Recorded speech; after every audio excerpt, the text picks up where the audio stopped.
Um, just entirely too many mistakes in all phases. Going back and looking at it on video, we knew we were going to have to be flawless to go down there to have a chance to get that game into the fourth quarter. We're going to have to play our best football of the year over the last 2 weeks, and in particular last week, and we were unable to do that. Entirely too many mistakes in all phases. You can't put yourself behind that quick against an excellent opponent, and we did. And there were some positives. I thought our entire team fought. They gave great effort all the way through. There was no quit.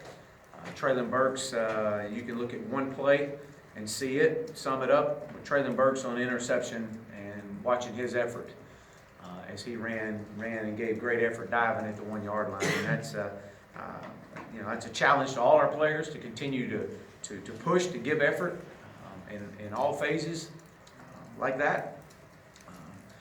And we got guys that are, and they're fighting hard. We got an opportunity to get some guys some more reps in the second half. They did show some improvement, flashes of improvement, but again, we've got to continue to develop these guys. We're going to the month of November with 4 games remaining. 3 of the 4 in front of our home crowd, and our guys were back in here last night and ready to go. Get back home this week. Our focus is just getting this football team better through the month of November. And ready to play Mississippi State this Saturday. Mississippi State comes in as a team that's much better than their record. They've lost their last 4 games, but they got one of the best running attacks in the SEC. They got the league's leading rusher and a quarterback that's extremely mobile. And as I said, one of the top rushing attacks. They're very creative on defense as far as the pressures that they bring. They got 6 offensive starters back, as again, Hill is an extremely gifted and talented running back, just a junior. He's shifty, he's powerful, and that combination with him and Garrett Schrader, the true freshman quarterback, definitely make that a very, very tough running attack. And defensively, they got 3 returning starters, and their linebacking core is very sound. They're athletic. We're going to have to just continue to get better. And as I say each week, we got to focus on how we play more than who we play. And this is no different this week. With that, I'll open up for questions. Raise your hand. We'll get a mic to you for questions. Go ahead, Judge. How much has the issues at quarterback affected just everything going on with this team not being able to get a lot of offense going? Well, I think, again, it's something we've talked about several times up here, is just the consistency. And, when you look across the landscape of football in general at all levels, there's just the consistency of at the quarterback position. When you have that, then a lot of things line up for you and allow you to have success. When you're not as consistent, there's a lot of things that suffer. There's a lot of people that, you start pressing and it just, it starts with the quarterbacks and starts with consistency at that position, and not just on this football team, but every football team across the country as you look at it. And who do you project to start this week? How are you going to let that play out during the week? And can we expect to see KJ Jefferson for the first time?